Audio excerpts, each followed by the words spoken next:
618 centimeters in feet?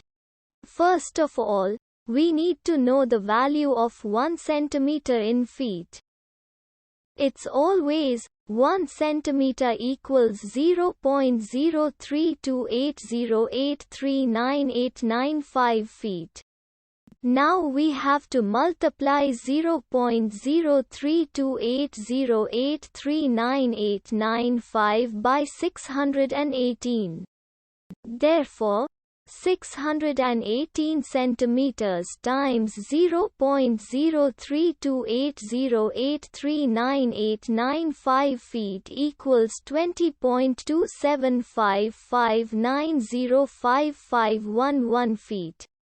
So, in other words, 618 centimeters equals 20.27559055511 feet. We hope you have enjoyed this video. Please like and subscribe to our channel for more videos like this.